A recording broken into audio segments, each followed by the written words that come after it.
Hey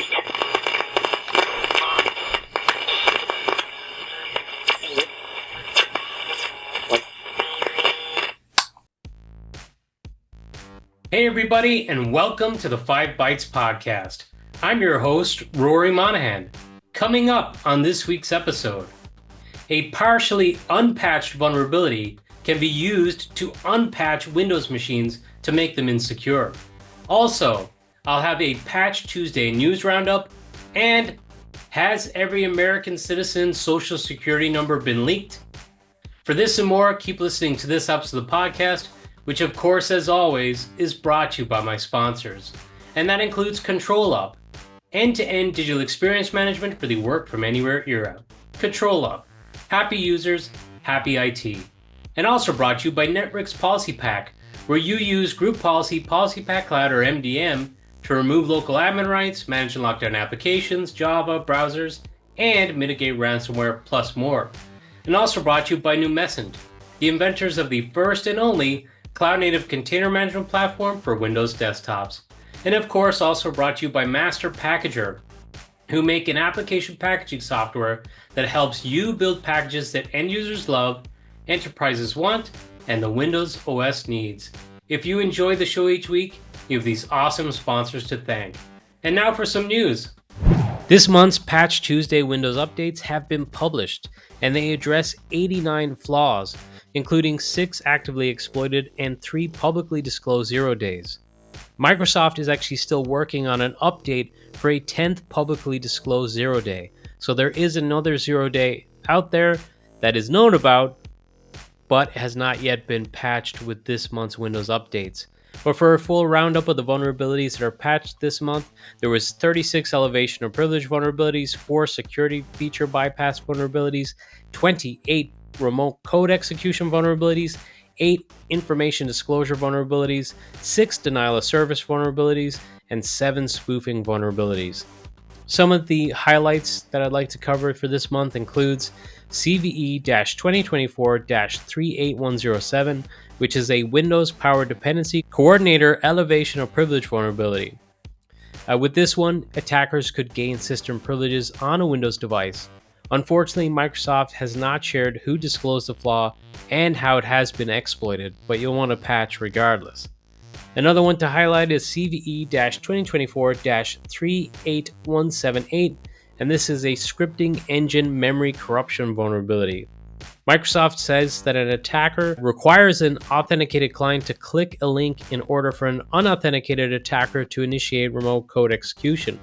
This link must be clicked in Microsoft Edge that is running Internet Explorer mode, which makes it a little bit tricky to exploit because there's multiple prerequisites that have to be met in order to exploit it successfully. Regardless of that, there has been some exploits and attacks detected in the wild against this vulnerability. Another one to highlight is CVE-2024-21302, and this is a Windows Secure Kernel Mode Elevation of Privilege vulnerability. This one is interesting as the flaw was disclosed by a safe breach security researcher, Alon Lviv, as part of a Windows Downdate Downgrade attack, which was shared at the Black Hat 2024 conference. The Windows Downdate attack unpatches fully updated Windows 10, Windows 11, and Windows Server systems to reintroduce old vulnerabilities using specially crafted updates. The flaw allows attackers to gain elevated privileges to install the malicious updates. This is then coupled with another vulnerability, which is CVE-2024-38202, which is a Windows Update Stack Elevation of Privilege vulnerability. So that is how this exploit that was shared at Black Hat 2024 is achieved. Now, unfortunately, that CVE-2024-38202 vulnerability is that 0 day that has not yet been patched. So it is not patched as part of the August Windows updates. And Microsoft has yet to address this with an update, so hopefully that'll be an out-of-band patch, but maybe it's not going to be released until next month. But let's talk a little more detail about the coupling of these vulnerabilities to successfully exploit.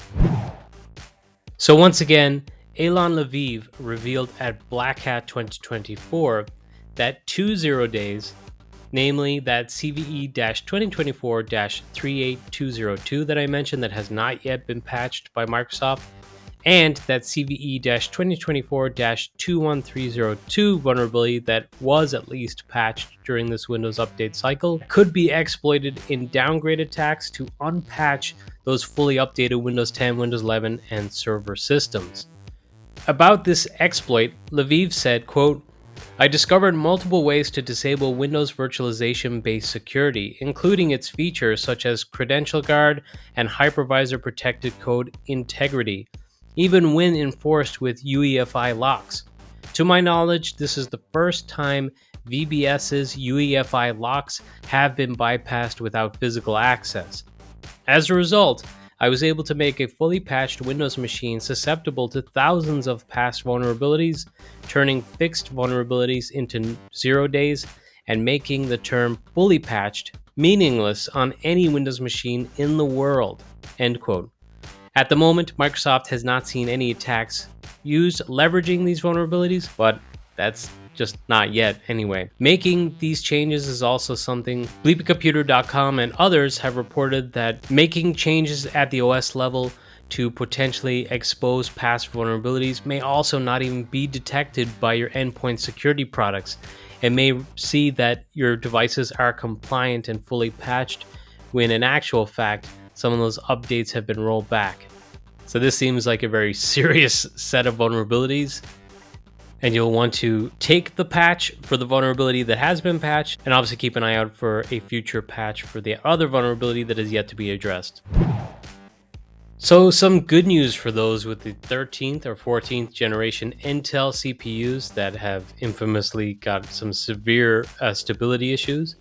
Well, there is a microcode update that has now started to become available for certain customers via BIOS updates from Intel's motherboard partners.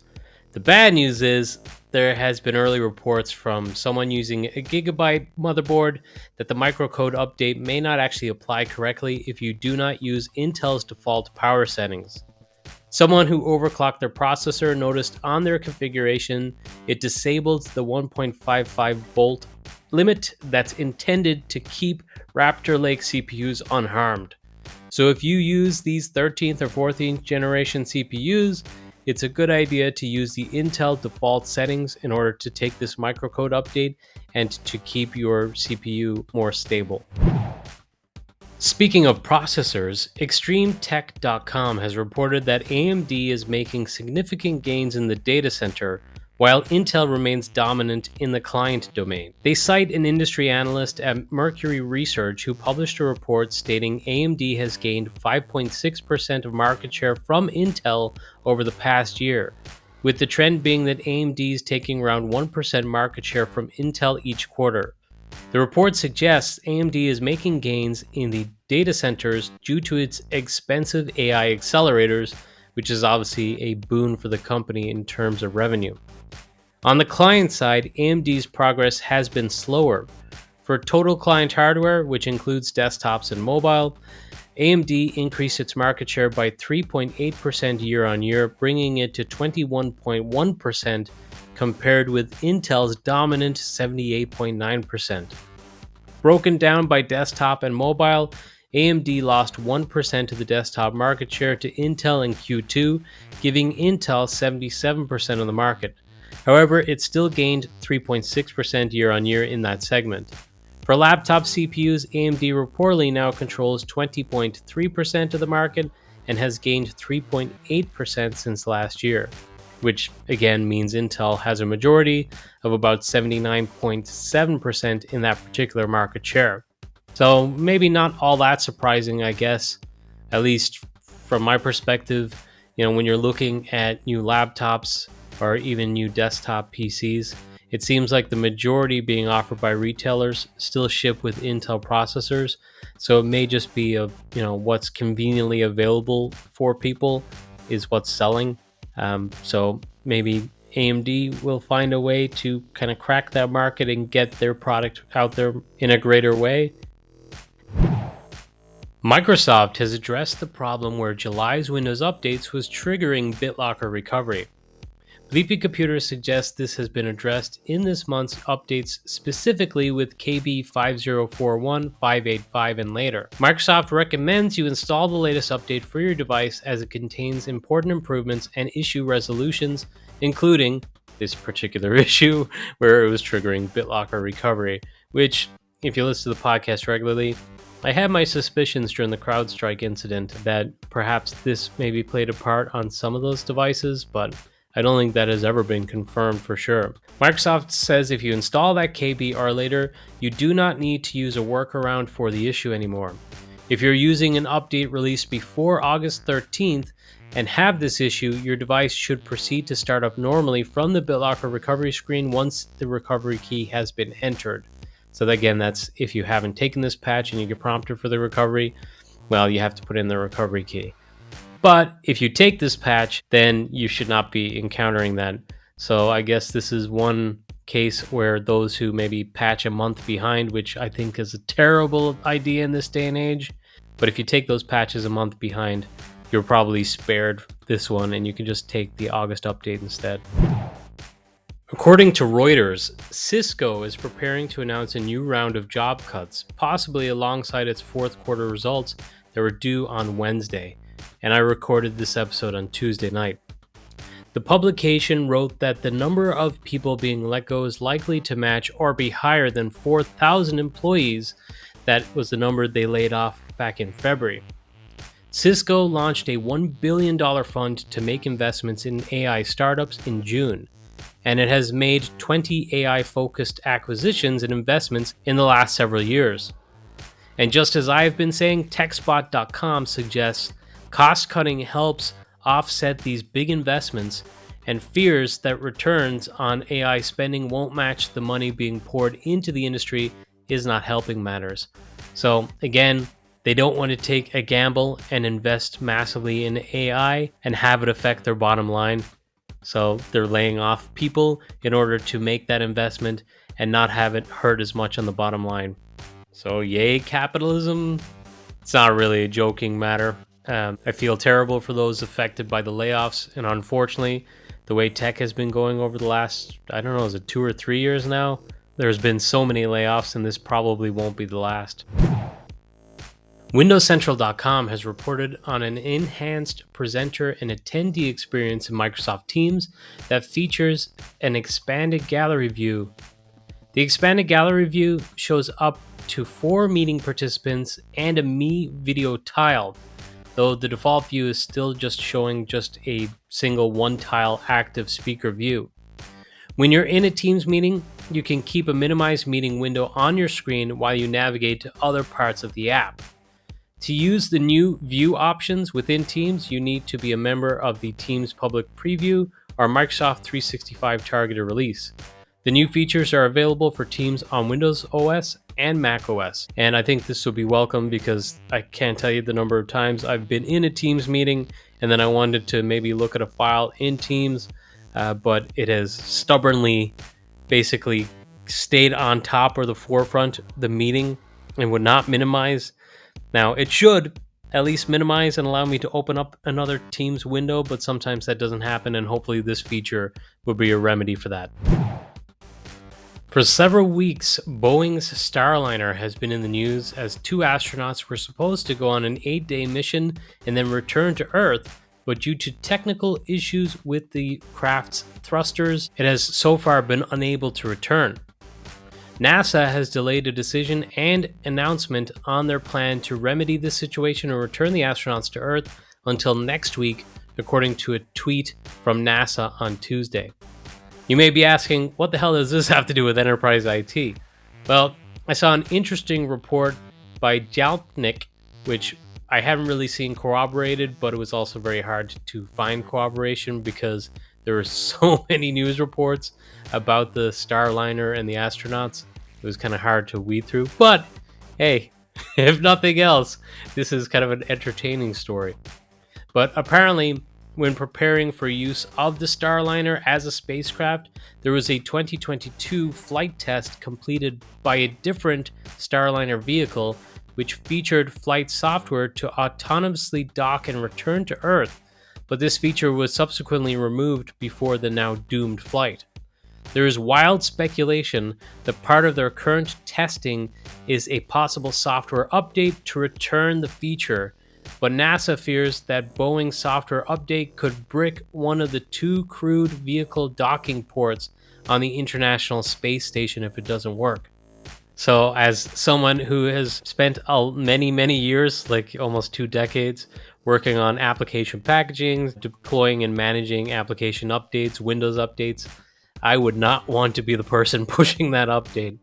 If you're a developer or an IT pro listening to this who handles managing application updates, this story may send a shiver down your spine or give you some perspective, maybe about how inconsequential the updates are in your environment.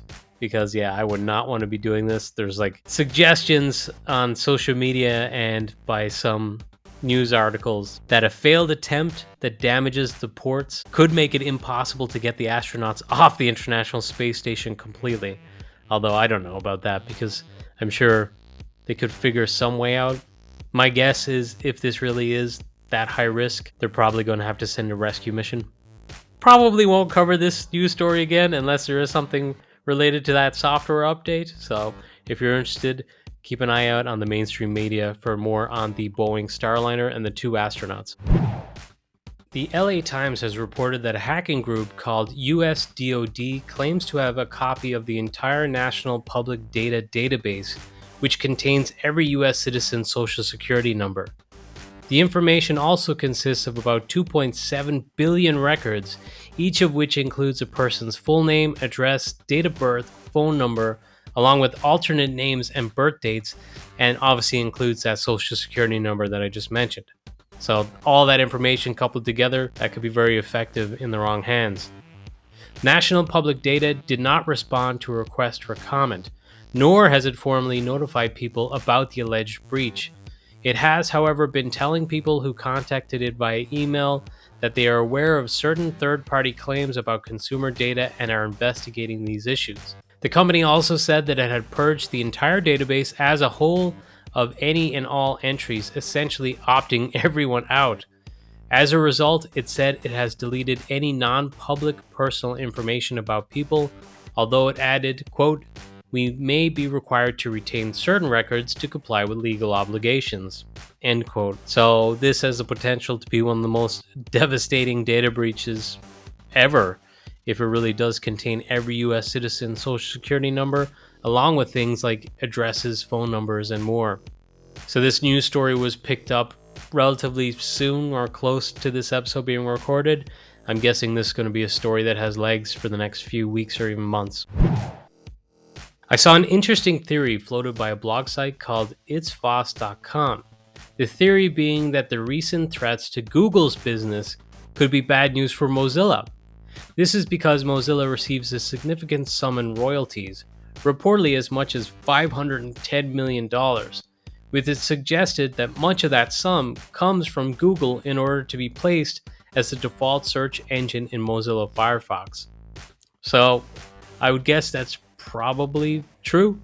I mean, Firefox is an open source browser, but if it's going to have Google set as the default search engine, Google is going to pay for that privilege as one of the most popular browsers in the world. So yeah, I could see that affecting their business if this does come to pass. On Thursday, OpenAI released the system card for ChatGPT's new GPT-4o AI model that details model limitations and safety testing procedures. Among examples, the document reveals that in rare occurrences during testing, the model's advanced voice mode unintentionally imitated users' voices without permission.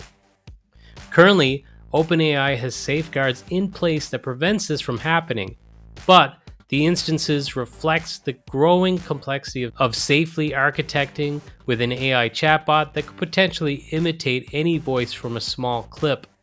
Ars Technica provided a clip that you can listen to that has an example of AI starting to talk back to someone in a similar cadence and tone to their voice.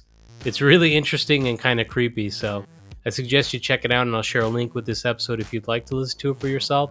and you'll find that at 5bytespodcast.com with this episode, which is episode 347. Microsoft has announced Paint 3D will be deprecated and removed from the Microsoft Store on November 4th. Microsoft recommends the Paint and Photos apps for viewing and editing 2D images and the 3D Viewer app for viewing 3D models. Creating and editing 3D images will be left to third-party software going forward.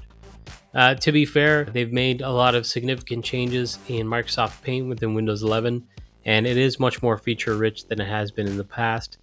Don't know about using it for 3D images, but it does the majority of what I would need it to do, so if you haven't tried Paint on Windows 11 yet, give it a go. You might find it to be better than it was in the past. CrowdStrike president Michael Sentonas accepted an award for Most Epic Fail at the Pony Awards that were held during DEF CON. I still can't say that word. The organizers explained that this final award was a last-minute switch because how could CrowdStrike not win? Then, as a comically large trophy was brought on stage to loud cheers, Sentonas from CrowdStrike admitted this is definitely not the award to be proud of receiving. Sentonas said he'd be taking the trophy back to CrowdStrike headquarters and displaying it in a prominent place as a reminder that their goal is to protect people and they got it wrong, and they want to make sure everybody understands these things cannot happen. And it seemed like he was well received, and they respected the fact that he showed up to accept the award, and he got a warm reception. But now this episode's scripts, tricks, and tips. First up this week, it actually relates back to one of the news stories that I covered previously. But there were steps shared to take when your social security number may have been breached. So if you're a listener in the US and you're just concerned about other breaches, not even the one that I covered on this episode that may have included your social security number, there's a link here to show you some steps that might be useful to take to protect yourself. And finally, for this episode, I saw an interesting post by Eric Law that was actually published late last year, I believe. And it's on attack techniques for full-screen abuse, leveraging APIs in browser sessions to bypass some of the security safeguards within the OS and within the browsers that you're using. So it's an interesting look at how these APIs can be leveraged by attackers, but also, just useful to know for yourself, just from someone who's security minded, I guess. But that's it for this episode of the podcast. Thank you so much for listening.